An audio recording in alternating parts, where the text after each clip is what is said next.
सावधान। इडमो अर्हन्ताडम् इडमो सिद्धाडम् इडमो आयरियाडम् इडमो अजायाडम्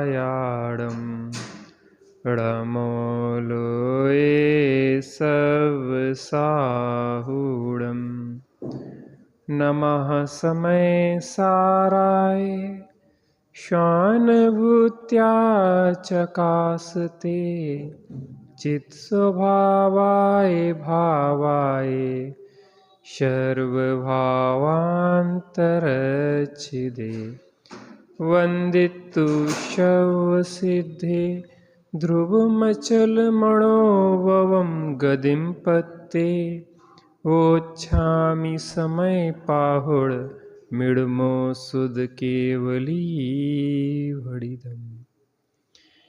इसमें सदा रतिवंत वन इसमें सदा संतुष्ट रे इससे ही वन तो तृप्त उत्तम सौख्य हो जिससे तुझे इससे ही वन तो तृप्त उत्तम सौख्य हो जिससे मुझे।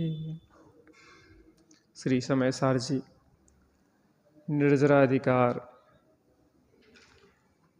इन गाथाओं में आचार्य देव हमें कह रहे हैं कि एक ज्ञान स्वभावी आत्मा में ही सदा रतिवंत हो, इसमें ही सदा संतुष्ट हो, इसमें ही तुम तृप्त हो जिससे तुम्हें उत्तम अतीन्द्रिय निराकुल सुख का वेदन हो। आचार्यों की करुणा जिस सुख को वो भोग रहे हैं वह उस सुख को हमें भी प्राप्त कराना चाह रहे हैं, इसलिए बार बार करुणा करके वह हमें उपदेश दे रहे हैं कि हे जगत के जीवों, अब तुम सुखी हो जाओ। अपनी चर्चा कलश क्रमांक 142 के श्लोकार्थ पे चली थी। भावार्थ एक सवा पंक्ति का है, इसको और पढ़ते हैं, फिर आगे की गाथा पे चर्चा करेंगे। पृष्ठ क्रमांक 403 भावार्थ। ज्ञान है वह साक्षात मोक्ष है, वह ज्ञान से ही प्राप्त होता है, अन्य किसी क्रिया कांड से उसकी प्राप्ति नहीं होती। ज्ञान है वह साक्षात मोक्ष है। ज्ञान है का मतलब, ज्ञान का मतलब क्या कह रहे हैं यहां पे? ज्ञान स्वभावी जो आत्मा है वह मुक्त स्वभावी है। तोते का स्वभाव स्वच्छ खुले आकाश में उड़ने का है, पिंजरे में रहने का नहीं है। ऐसे ही आत्मा का स्वभाव कर्मों के बंधन में बंध के भटकना नहीं है, उसका तो क्या है? मुक्त, कर्मों से निर्मुक्त होके स्वतंत्र अतीन्द्रिय आनंद के भोगने का उसका स्वभाव मुक्त स्वभावी है।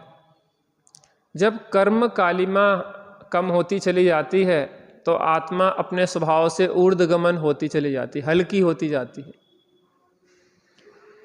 जैसे जैसे कर्म हल्के छटते जाते हैं आत्मा हल्की होती चली जाती है, मोह राग देश से हल्की होती चली जाती है। संसार में जो पतन हो रहा था जिसका, अब उसका उत्थान होने लग जाता है। वह साक्षात मोक्ष है, अर्थात आत्मा का श्रद्धान ज्ञान और स्थिरता की तो मुक्त हो गया। क्यों मुक्त हो गया? वो मोक्ष स्थान तो वो उपचार का मोक्ष है, जिसने अपने को मुक्त देखा, जिस क्षण मुक्त देखा उस क्षण ही उसने मोक्ष को प्राप्त कर लिया। किसको प्राप्त कर लिया?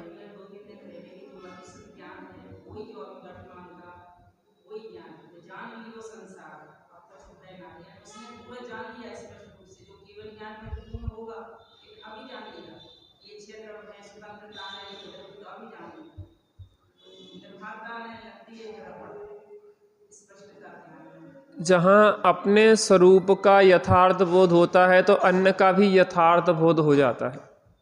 आपने अपने घर को देखा तो अन्य घर पर हैं, भिन्न है, ये भी यथार्थ बोध हो जाता है। और जिसने अपने घर को नहीं जाना वो किसी ना किसी पर घर में अपना किए बिना रहता नहीं। तो जो ज्ञान है वह साक्षात मोक्ष, अर्थात ज्ञान स्वभावी आत्मा का श्रद्धान ज्ञान स्थिरता होती है। तो जिस सुख को सिद्ध भगवान मुक्त दशा में ले रहे हैं उसी जाति के सुख का वेदन यही हो जाता है, अर्थात वो तो यही मोक्ष प्राप्त कर लेता है। अब वो आंशिक है, वो पूर्ण होगा, वो बात अलग है, लेकिन स्वाद तो उसी जाति का आ जाता है। वह ज्ञान से ही प्राप्त होता है, ज्ञान से ही प्राप्त होता है, अर्थात वह ज्ञान स्वभावी आत्मा के श्रद्धान ज्ञान और स्थिरता से ही प्राप्त होता है। अब दो चीजें, एक तो वो मोक्ष स्थान उनको ही प्राप्त करता है जो अपने ज्ञान स्वभावी आत्मा का श्रद्धान ज्ञान और स्थिरता करते हैं, और ज्ञान ही साक्षात मोक्ष है, अर्थात ज्ञान स्वभावी आत्मा का श्रद्धान ज्ञान और स्थिरता जिस क्षण होती है वही मुक्त स्वभावी आत्मा का आनंद का वेदन करने लगता है। अन्य किसी क्रिया कांड से उसकी प्राप्ति नहीं होती। कांड माने होता है विस्तार। क्या होता है? गोमठ सार जीव कांड, गोमठ सार कर्म कांड। कांड माने होता है विस्तार। तो जीव का विस्तार, कर्म का विस्तार, अन्य अन्य प्रकार से जो विस्तार आदि जो होते हैं, तो यहां क्रियाओं का विस्तार। किसका विस्तार? ज्ञानी के जीवन में योग क्रियाएं होते हुए भी उनका विस्तार नहीं होता। विस्तार का मतलब यह है कि उन वाह क्रियाओं से उसकी उपेक्षा बुद्धि होती है। जितनी उपयोगिता है उसको करो, और जहां तक उपयोगिता है वहां तक उसका उपयोग करो, और उसके आगे बढ़ो, उसमें उलझो मत।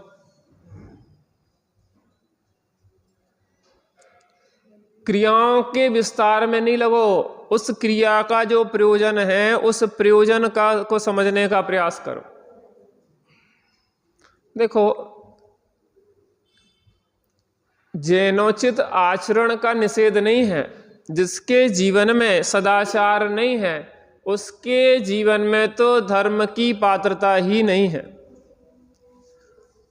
जैसे कि वस्त्र धारण किए बिना आभूषण शोभा को प्राप्त नहीं होते, अर्थात आभूषण धारण नहीं किए जाते, वैसे ही जिसके जीवन में नैतिकता नहीं है उसके जीवन में धर्म की संभावना ही नहीं है। जिसके जीवन में लोग विरुद्ध, धर्म विरुद्ध और राज विरुद्ध कार्य चल रहे हैं उनके जीवन में अभी धर्म की पात्रता ही नहीं है। जिनके जीवन में अभी अन्याय, अनीति, अभक्ष चल रहे हैं उनके जीवन में अभी धर्म की पात्रता ही नहीं है। जिनके जीवन में अभी अनंतानबंदी जन्य कार्य चल रहे हैं, मैं ये कह रहा अनंतानबंदी कसाय बाद में छूटेगी, अनंत मिथ्यात्व बाद में जाएगा, समझना, लेकिन अनंतानबंदी जन्य जो कार्य हैं वो बुद्धिपूर्वक पहले छोड़े जाएंगे। क्या कहा? क्या कहा?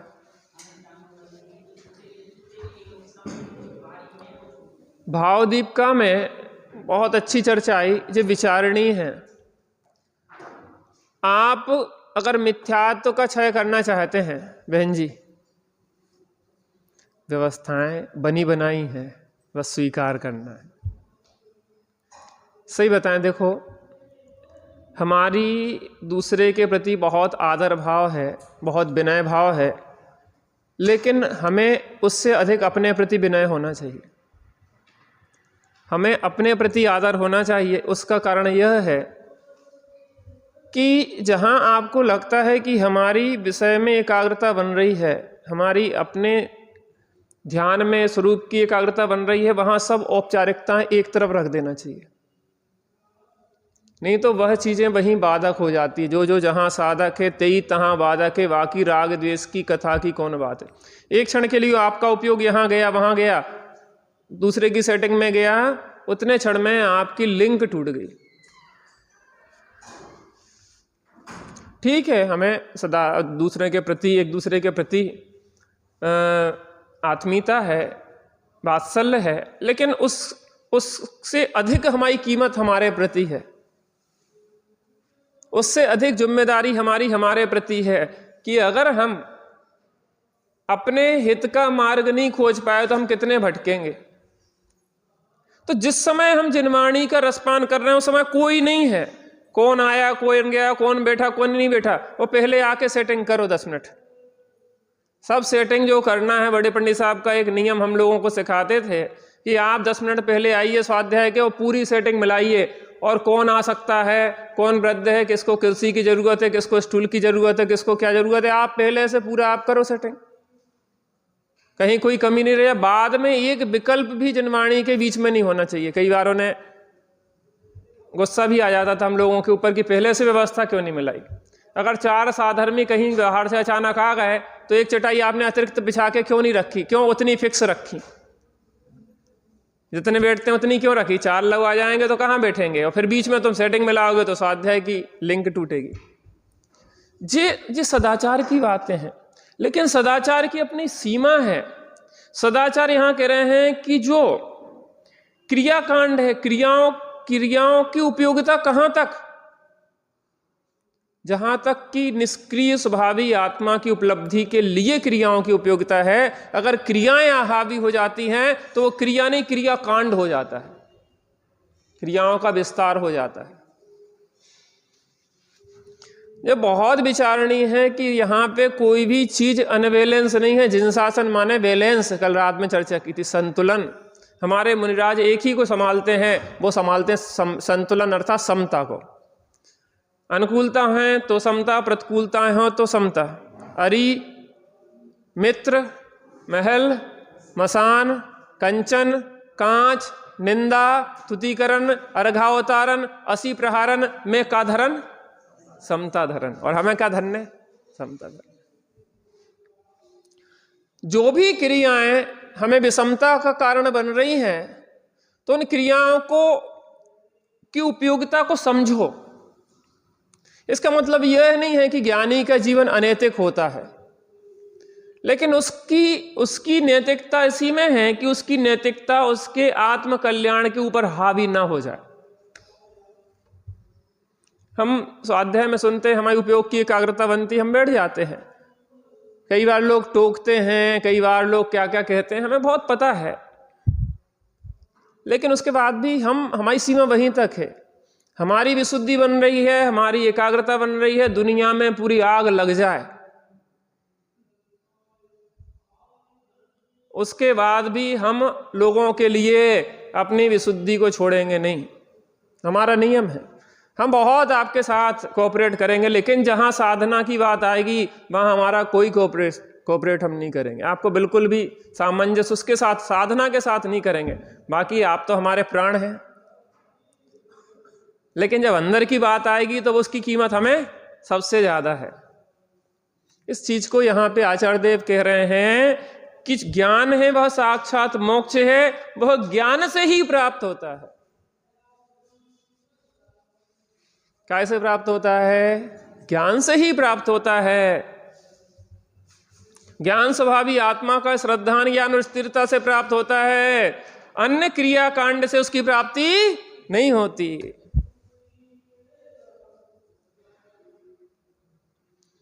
बहुत बहुत संतुलन की जरूरत है। आज हम अभिषेक करने के लिए ऊपर गए, मन शांत था तो बैठ गए।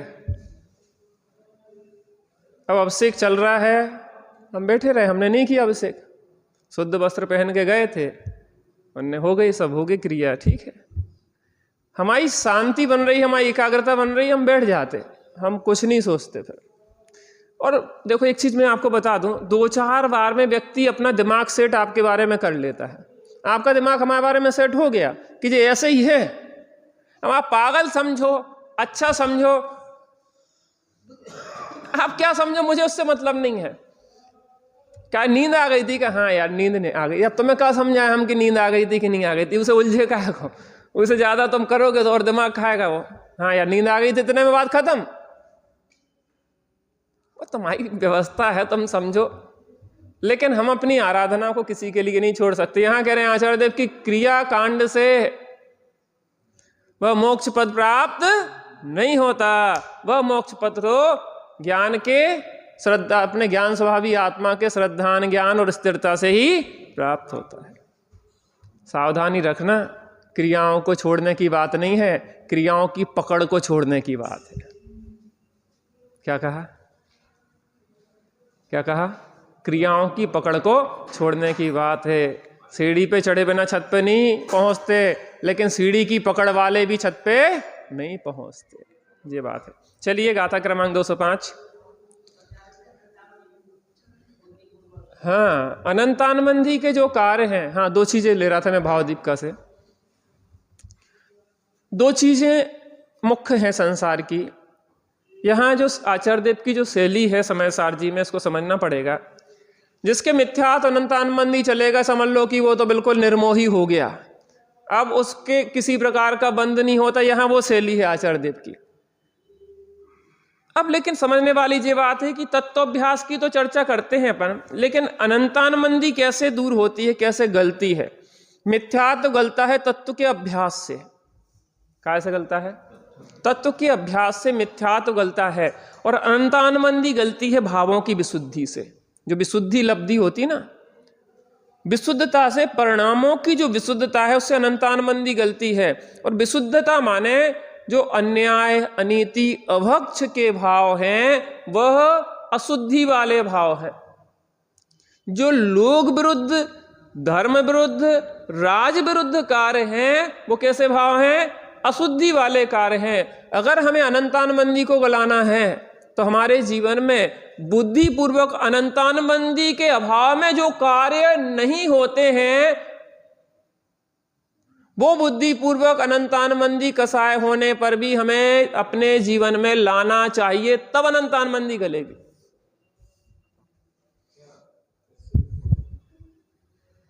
अर्थात जैसा जीवन सम्यक दृष्टि का होता है, वैसा जीवन हमें सम्यक दृष्टि बनने के लिए जीना होगा। सीधी सच्ची भाषा में बात करें तो हमारा जीवन बहुत निर्मल होना चाहिए, बहुत बढ़िया होना चाहिए। हमारा जीवन, अगर हम स्वाध्याय में बैठते हैं तो अनुकरणीय होना चाहिए, आदरणीय होना चाहिए। लोगों को ग्रंथ नहीं देखना पड़े, हमारे जीवन ही ग्रंथ बन जाए। हाँ भैया जी स्वाध्याय ही है। ऐसा ना हो कि भैया ये तो बहुत घिना है, एक एक पैसे के लिए ये बातें शोभा नहीं देती।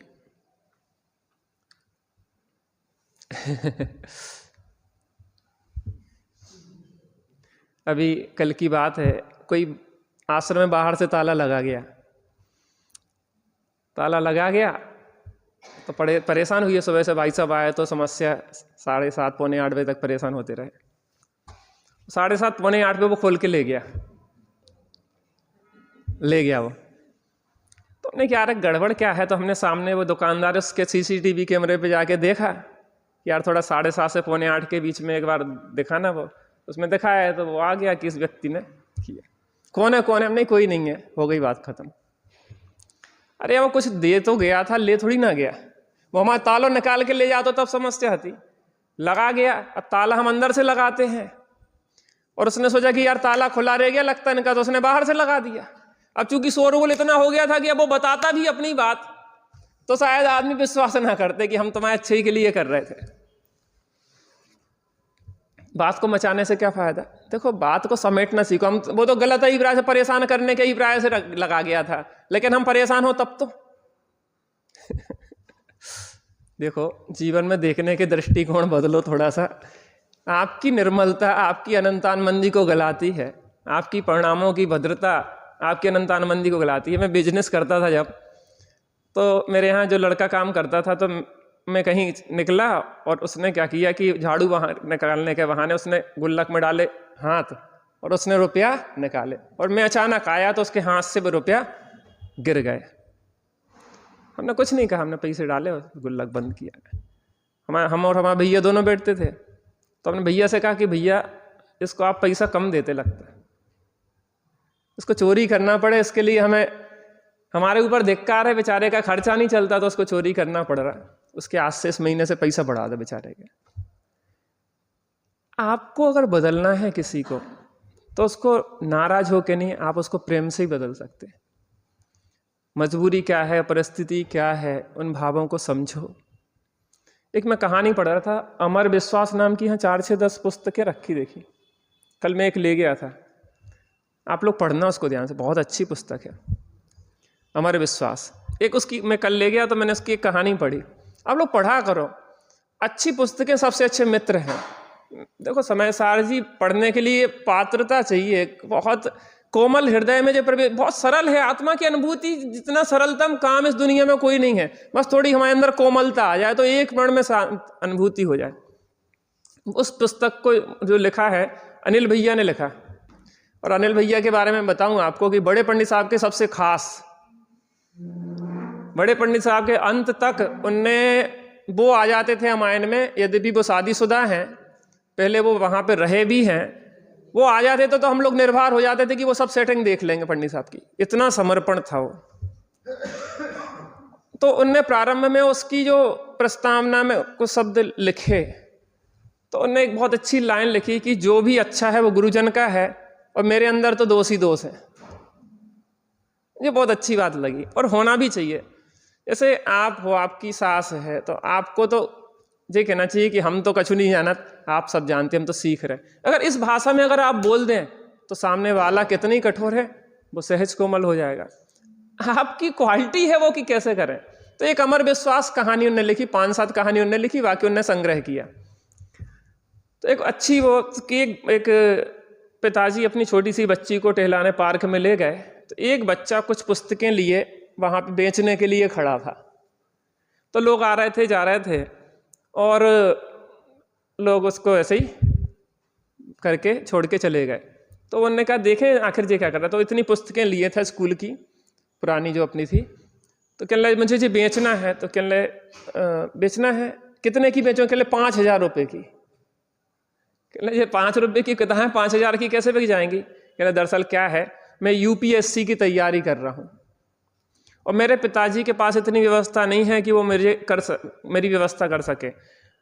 मुझे 5,000 रुपये, मेरी जो फॉर्म भरना है उसका, उसमें 5,000 कम पड़ रहा है। अब अगर नहीं कर पाया तो मेरा जीवन मेरे पिताजी के साथ ही भीख मांगते हुए निकल जाएगा, पूरी जीवन रोड पे निकल जाएगा।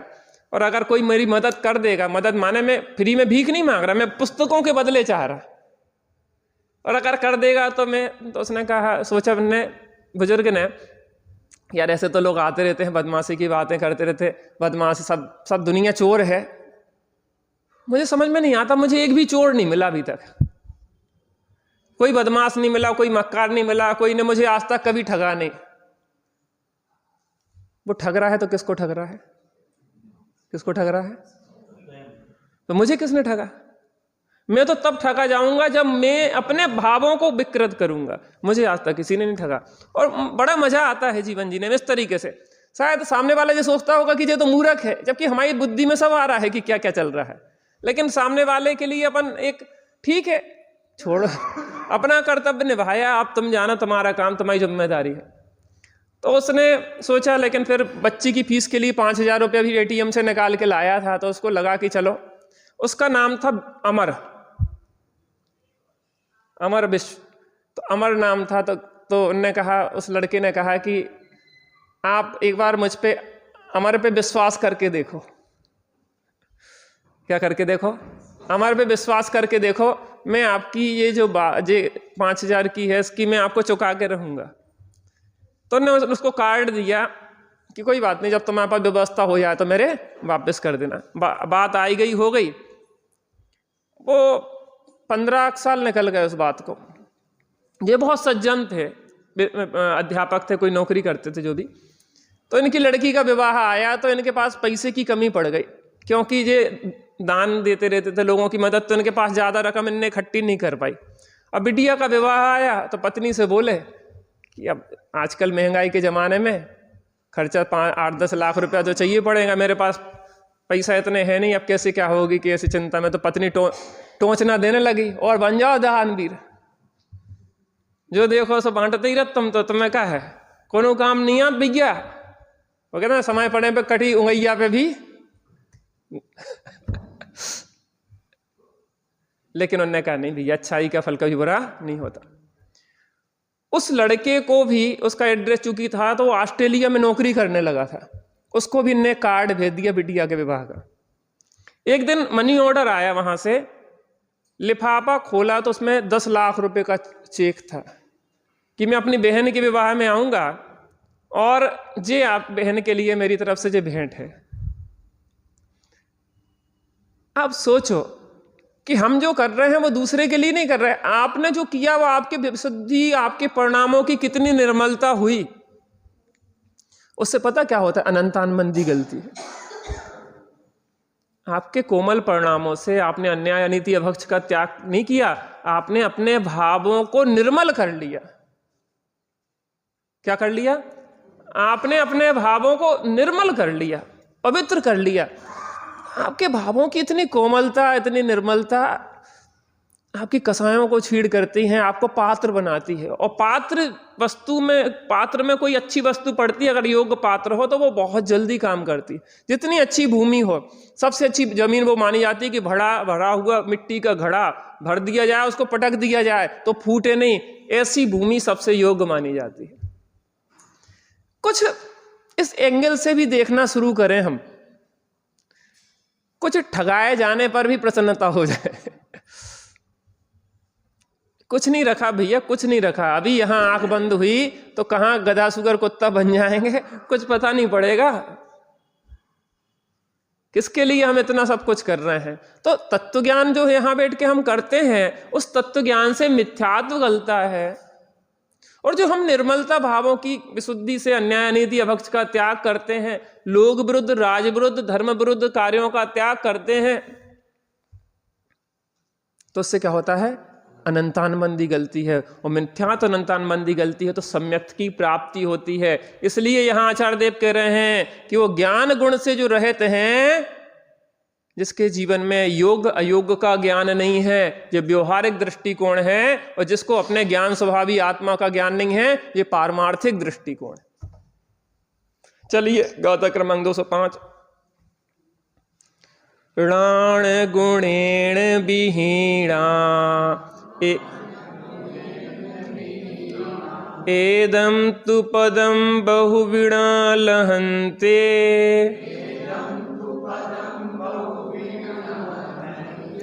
तम गृह्णीयदमेदम् यदि इच्छसि कं परिमोक्षम्। नीचे पद्यानुवाद है। रे ज्ञान गुण से रहित बहुजन पद नहीं यह पा सके, तू कर ग्रहण पद नियत जो कर्म मोक्ष इच्छा तुझे। मोक्ष चाहते कि नहीं चाहते अपन? हम भी मोक्ष चाहते हैं, हमारे आचार्य देव भी मोक्ष चाहते हैं, अर्थात हमें सुखी देखना चाहते हैं। तो फिर देरी किस बात की है? विधि सीखो और सुखी हो जाओ। गाथार्थ। ज्ञान गुणेन विहीना, ज्ञान गुण से रहित, बहवः अपि, बहुत से लोग अनेक प्रकार के कर्म करते हुए भी, एतत् पदम तू, इस ज्ञान स्वरूप पद को न लभन्ते, प्राप्त नहीं करते। तद, इसलिए हे भव्य, यदि तू कर्म परिमोक्षम, कर्मों से सर्वथा मुक्ति इच्छसी, चाहता हो तो नियतम एतत्, नियत इस ज्ञान को ग्रहण कर। ज्ञान गुण से रहित बहुत से लोग अनेक प्रकार के कर्म करते हुए भी इस ज्ञान स्वभाव पद को प्राप्त नहीं करते। मैंने अभी कहा था ना कि योग क्रियाएं होते हुए भी क्रियाओं की पकड़ नहीं होना चाहिए। उसकी साधकता कहाँ तक है उसको समझना चाहिए। जब हमारे कल्याण की बात आ जाए, हमारी विशुद्धि की बात आ जाए, हमारी अंतर्मुखता की बात आ जाए तो सब भूल जाना चाहिए। देखो, अंत समय में आचार्य अपने आचार्य पद को छोड़ के अन्य संघ में जाके समाधि करते हैं। जो भी आदि व्याधि और उपाधियां हैं जो हमारी समाधि में बाधक होती हैं, क्या होती हैं? बाधक होती हैं। हमें अपने इस बात को, इस लेवल को समझना पड़ेगा कि कहाँ तक कौन चीज साधक है और कहाँ से कौन चीज बाधक होने लग जाती है। देखो, हमारे पिताजी प्राचार्य रहे इंटर कॉलेज के, और जब वो रिटायर हुए तब उनकी विशेष रुचि हुई। नैतिक बहुत थे, जीवन में एक पैसे की उन्हें रिश्वत नहीं ली, बहुत नैतिक थे। माने किसी से डरते नहीं थे, ईमानदारी पे जीते थे वो, और उसी का प्रभाव हम लोगों पे है। कभी भी अनैतिकता नहीं अपनाई, बहुत ईमानदार। जब वो रिटायर हुए तो उनकी रुचि विशेष हुई, स्वाध्याय में बैठने लगे। ऐसी रुचि स्वाध्याय की थी कि अगर कोई मेहमान आए तो उनसे कहते थे, देखो भैया, हम स्वाध्याय में जा रहे हैं, आपको अगर हमारे साथ स्वाध्याय में चलना हो तो चलो, नहीं तो हमारा तो समय हो गया है। अब लोग ये कहते थे कि ये बहुत अव्यवहारिक है। क्यों भैया, हम इतने दिन में तो आए हैं और तुम्हारे पास टाइम ही नहीं है बैठने का। नहीं, हमारा समय अभी स्वाध्याय का है और स्वाध्याय हमारे लिए अधिक कीमती है। हमें आपकी उपेक्षा नहीं, हम कह रहे हैं ना, आप हमारे साथ चलो। हम जिस रसपान को करेंगे, अमृत रस का पान करेंगे, वो आपको भी करा रहे हैं। जो हम खा रहे हैं वो भी आपको खिलाएंगे। हम अमृत पिए हैं, आपको जहर पिलाएंगे। यहाँ मोह का क्या? तुम नहीं जा रहे, वो तुम्हारा दोस्त, हमारा दोस्त थोड़ी ना है। जैसे आपके घर में आए मेहमान तो आप क्या करते हैं? स्वाध्याय में लाते हैं कि उनके लिए स्वाध्याय अपना छोड़ देते हैं? तो क्या करना चाहिए? इस जगह पे मैं आपसे पूछना चाहता हूं,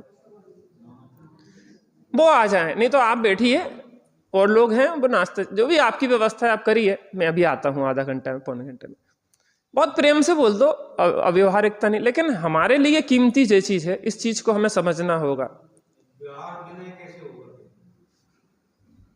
पता, वो व्यवहार बिना हमारी साधना में बाधक हो जाती। आप सोचो ना कि कहां तक उसकी सीमा है। हमें आत्मा का कल्याण, अगर हमारे प्राण अभी निकल जाए तो ये व्यवहार कहां रह जाएगा? आप बताइए। पता,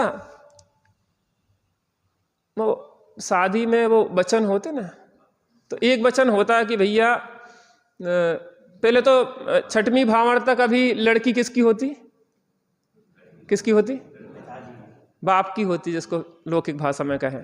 अभी भी पूछते कि अभी भी कोई, अगर हाँ सोचने का एक अंतिम मौका है, अभी भी सोच लो, अभी लड़की किसकी है? बाप की। इसके बाद किसकी हो जाएगी? तुम्हारी। अभी अगर तुम्हें बैराग आ रहा है तो अभी भी दीक्षा लेके जा सकते हो, अभी भी कोई बाधा नहीं है 6वीं भावार्थ तक। अब मैं ये कह रहा हूं कि शादी हो भी गई तो भी 7 वचन दिए जाते, शायद 7 वचन। 7 वचन में एक वचन होता कि धर्म कार्य में आप किसी के लिए बाधक नहीं होंगे। अगर आपको विवाह के बाद भी बैराग आता है तो कोई आपको ना पत्नी पति को रोकेगी, ना पति पत्नी को रोकेंगे। होता कि नहीं होता? मैंने तो सुना है, आपने तो उसको सुना, पढ़ा होगा, जो भी किया होगा उसका। इसका मतलब यह है कि आत्म कल्याण में कोई किसी के बाधक नहीं होता है। हमारे लिए यहाँ पे जो सुखी होने की विधि मिल रही है, उससे वो ज्यादा कीमती कोई भी चीज नहीं है। और धीरे धीरे लोग समझ जाएंगे ना, जो ऐसे हैं। अब वो किस कैटेगरी में डालें वो जाने। अगली बार आएंगे तो वो खुद ही कहेंगे कि भैया आपको स्वाध्याय को टेम होगा। होगा कि नहीं होगा? होगा कि नहीं होगा? बस हमें थोड़ी सी दृढ़ता ले। दमाद आ जाए तो क्या करें? दमाद आ जाए घर में तो क्या करें? तो रुकना पड़ेगा ना। नहीं, दमाद से कहेंगे कि आइए आपको भी अमृत पान करवाएंगे हम। पहले से कह देना कि अपन इतने बजे स्वाध्याय में चलते हैं, आप चलो, बढ़िया अच्छी बात मिलेगी, 2 चीजें अच्छी सीखने को मिलेगी। शायद उससे एक स्वाध्याय से उसका जीवन बदल जाए। किसका जीवन कब बदल जाए और हम क्या कर, उनके लिए हम रुक जाते। ये अपराध है। कहां तक? यहां कह रहे हैं अनेक प्रकार के कर्म करते हुए भी इस ज्ञान स्वरूप पद को प्राप्त नहीं करते। कौन? ज्ञान गुण से रहित। इसलिए हे भव, यदि तू कर्म से सर्वथा मुक्ति चाहता हो तो नियत इस ज्ञान पद को ग्रहण कर। कर्मों से मुक्ति नहीं होती, दुखों से मुक्ति हो जाती, संसार से मुक्ति हो जाती, संसार के राग द्वेष विषय कसायों से मुक्ति हो जाती। छुट्टी, जैसे बच्चे होते ना, बच्चों की छुट्टी होती तो कैसा लगता? कैसा लगता बेटा जब स्कूल से छुट्टी हो जाती? अच्छा लगता ना। बच्चे शोरगुल करते हुए भागते हैं, जैसा लगता है कि जैसे जेल से निकल के भाग गए हों। तो पता, संसार एक जेल है। एक दिन में जब छुट्टी होती है तो कम उत्साह है, और गर्मियों की छुट्टी लगती है तो विशेष उत्साह है, और जीवन भर के लिए छुट्टी मिल जाए तो उत्साह का कहना ही क्या है। ऐसे ही मिथ्यात्व अनंतानुबंधी से छुट्टी मिलती है तो थोड़ा फिर अप्रत्यख्यान, प्रत्यख्यान, संजुलन आदि कसाएं सबसे मुक्ति हो जाए तो पूरा आनंद हो जाता है। अगर हम उस सुख को चाहते हैं, कर्मों से छुट्टी चाहते हैं, तो एक ज्ञान पद का अवलंबन लेना ही पड़ेगा। चलिए थोड़ी बैठते हैं।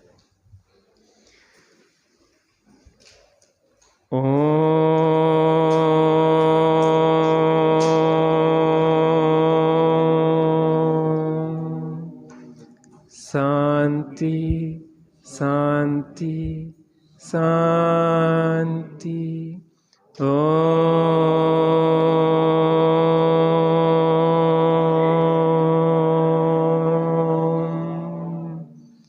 शांति शांति शांति।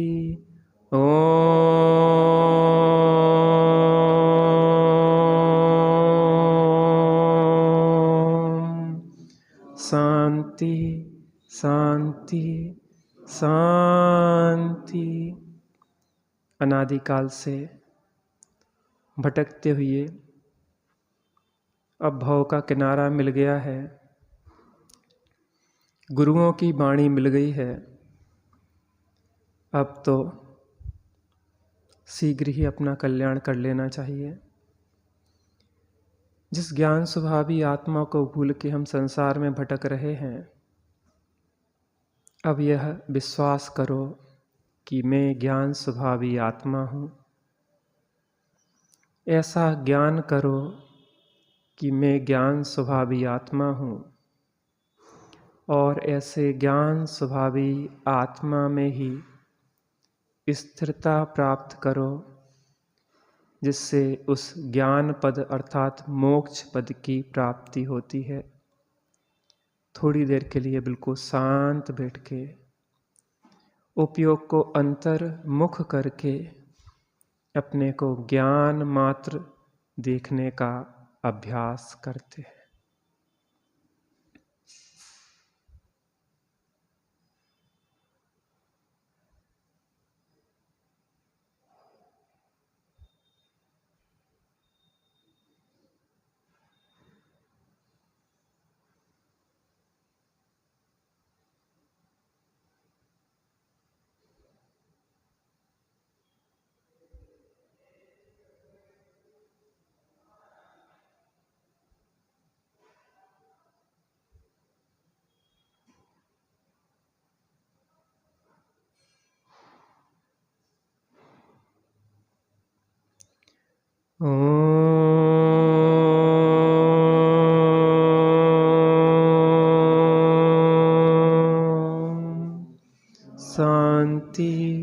शांति शांति। ओम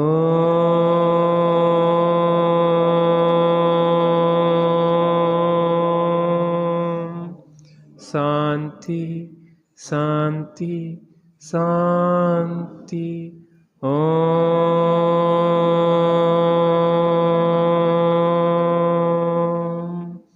शांति शांति शांति।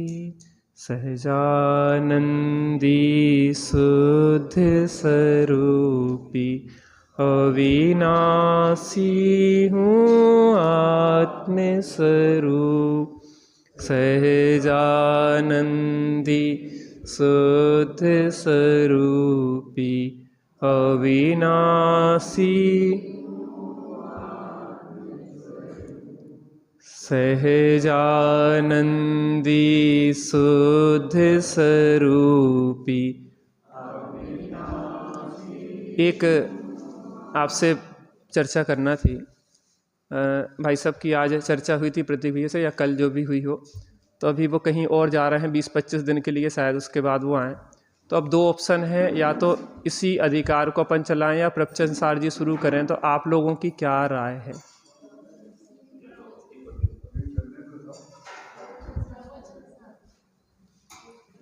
नहीं, 1 मिनट का समय दे। 22 नहीं हुई है अपने, 21 ही हुई है। हाँ, थोड़ा निर्णय कर लें तो अपन 206 गाथा के बाद वो शुरू कर दें, या इसको कंटिन्यू रखें।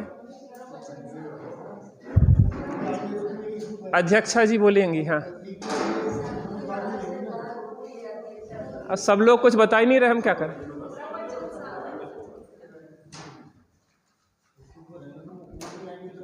क्या है? प्रवचन सार कह रहे हैं। चलो 206 गाथा के बाद फिर देखो, हमें बोलने तो वही है, हम तो भी रहेंगे, इसलिए बात तो वही चलेगी। आप चिंता नहीं कर, प्रवचन सार जी भी चले तो चलिए। निज निधि